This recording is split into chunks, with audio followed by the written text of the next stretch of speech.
মার্কিন যুক্তরাষ্ট্রের জাতীয় গোয়েন্দা সংস্থার পরিচালক তুলসী গ্যাবার্ট বলেছেন, মার্কিন গোয়েন্দা সংস্থাগুলোর মূল্যায়ন অনুযায়ী ইরান বর্তমানে সক্রিয়ভাবে পারমাণবিক অস্ত্র তৈরির চেষ্টা করছে না।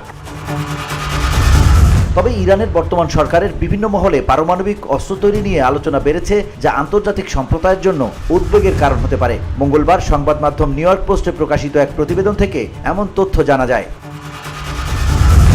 প্রতিবেদনটি যুক্তরাষ্ট্রের পার্লামেন্ট কংগ্রেসের উচ্চকক্ষ সিনেটের ইন্টেলিজেন্স কমিটির শুনানির উপর ভিত্তি করে তৈরি। ডিএনআই পরিচালক তুলসী গ্যাবার্ট সিনেটের শুনানিতে বলেন, আইসি এখনো মনে করে ইরান পারমাণবিক অস্ত্র তৈরি করছে না এবং সর্বোচ্চ নেতা খামেনি 2003 সালে স্থগিত করা পারমাণবিক অস্ত্র কর্মসূচির অনুমোদন দেননি।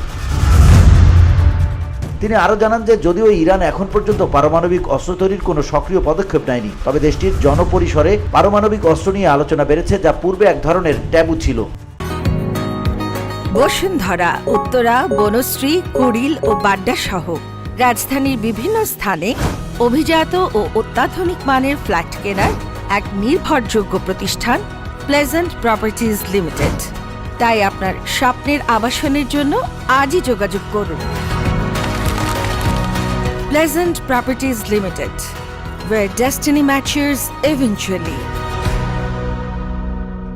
তুলসী গ্যাবার্ট মন্তব্য করেন, এটি সম্ভবত ইরানের সিদ্ধান্ত গ্রহণকারী গোষ্ঠীর ভেতর যারা পারমাণবিক অস্ত্রের পক্ষের তাদের উৎসাহিত করছে। তিনি আরও বলেন, ইরানের ইউরেনিয়ামের মজুদ সর্বোচ্চ স্তরে পৌঁছেছে, যা একটি পারমাণবিক অস্ত্রবিহীন রাষ্ট্রের জন্য নজিরবিহীন ঘটনা। VOD Bangla news desk.